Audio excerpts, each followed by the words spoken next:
Professor আমার বোঝা উচিত আসলো যে এখন নির্বাচনের সময় এখন এটা মানে কেউর বিরুদ্ধে করার সময় না। নিজের সময় যেহেতু কম, আমিও বহুত সবার গেছি, আমি কেউর বিরুদ্ধে কিছু মাতিছি না, কোনো দলের হোক বা কোনো প্রার্থীর হোক, কারণ আমার উদ্দেশ্য একটা আসলো কি রাইজের সেবা করতাম, সমাজের সেবা করতাম। কিন্তু তাই যেটা শুরু করছেন ওটার আমি না মাতিয়া পারলাম না, আমার মাথা লাগছে।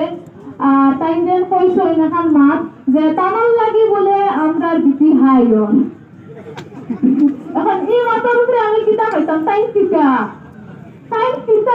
কিতা হচ্ছেন যে তামাল লাগি আমরা বিপি হাই হইতো।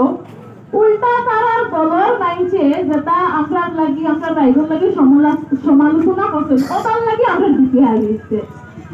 কিন্তু তারার লগে আমরা কোনো প্রতিদ্বন্দ্বিতা না, কারণ আমরা জানি যে তারার দলরে বা তারারে কিতা অবদান আছে, তারা রাইজে তারারে বালা করেও জানুই আর কিতা করবা, আর আমরা রাইজে বালা পাইন আমরা জিতাইয়া দিবা, আমরা বিশ্বাস করেন আমরা লেগে অক্ষর যথেষ্ট।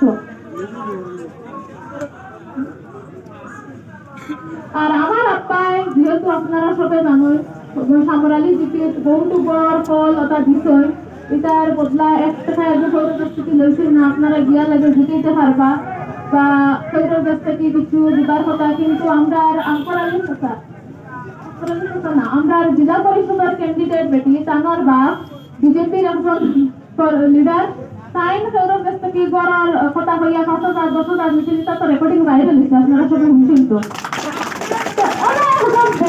যে ব্যক্তি নিজে রাইজর হক মারিয়া খায় এই ব্যক্তির পুরি ক্যান্ডিডেট হইয়া তাই পিতা কথা। আর বাপ বিজেপি পুরি এডিএফ, তার মানে এগুলো আপনারা দেখি লক্ষ্য যে এডিএফ আর বিজেপি দল এক। যেহেতু আপনারা সবাই জানেন এডিএফ দলে আগে জিতেছেন, লাস্ট গত নির্বাচনের সময় তারা জেতার কোনো সম্ভাবনা আসলো না, কিন্তু আমরা কংগ্রেস দলের সাপোর্ট লইয়া তারা জিতেছেন, জিতিয়া বাদে আবার বিজেপির গেছেন গিয়া। এখন তারা বিজেপির নির্বাচনে গেলেও বেশ বিজেপির